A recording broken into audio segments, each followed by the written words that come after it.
ప్రియమిత్రులారా, కాలం ఋతువులుగా మారుతూ అందం చెందుతూ ఉంటుంది.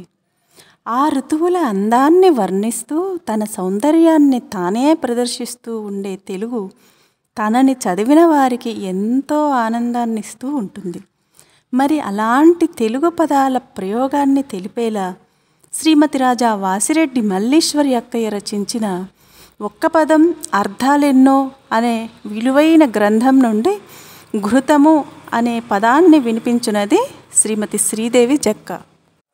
పంచామృతము అంటే పాలు, తేనె, పెరుగు, నెయ్యి, చక్కెరలను కలిపిన మిశ్రమం.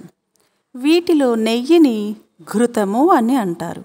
ఈ నెయ్యినే హోమాలలో ఉపయోగిస్తారు కనుక దానిని హోమ్యము అని అంటారు.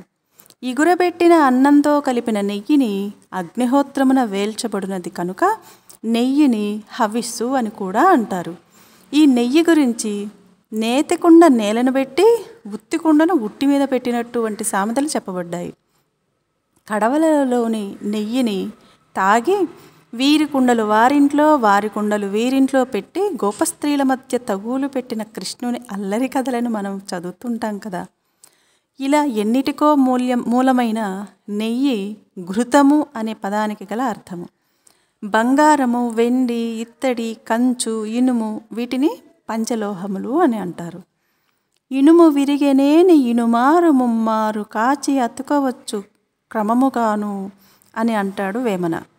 వేడి చేసిన ఇనుముపై సమ్మెడ దెబ్బ వేసి దానిని కావలసిన ఆకారంలోకి మార్చుకోవచ్చు. అందుకే అంటారేమో, ఇనుపకుండ పగిలితే అతకవచ్చు కానీ మట్టికుండ పగిలితే అతికించలేము అని. ఘృతము అనే పదానికి ఇనుము అనేది కూడా మరొక అర్థం. పాలలో పంచదార కలిసినట్లు పాలు చిక్కనైతే వెన్న వెక్కసము, పాలు పోసి పెంచినా వేపక చేదుపోదు, పాలు వల్లని పిల్లి ఉందా వంటి సామెతలలో పేర్కొన్న పాలు అనేది ఘృతము అనే పదానికి గల అర్థము. తేనెటీగలు కష్టపడి తేనెను కూర్చి చివరికి ఎవరికో ఇచ్చేస్తాయి.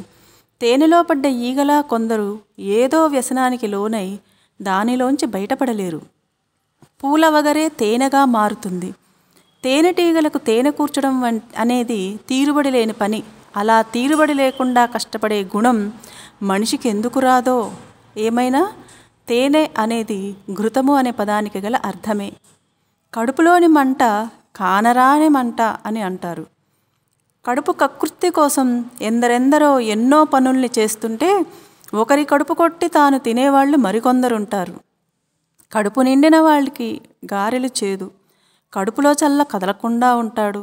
కడుపా అది కళ్ళేపల్లి చిరువా అన్నట్లు ఎంతో తింటారు కొందరు. కడుపుకు పెట్టిందే కన్న తల్లి అని అందరూ ఒప్పుకోవాల్సిందే. మరి కడుపు అనే పదానికే కంజరము అనే పేరుంది. అదే ఘృతము అనే పదానికి గల ఇంకో అర్థము. మనిషి తనకు కావలసిన మత్తు కోసం సేవించే పదార్థాలలో కళ్ళు ఒకటి.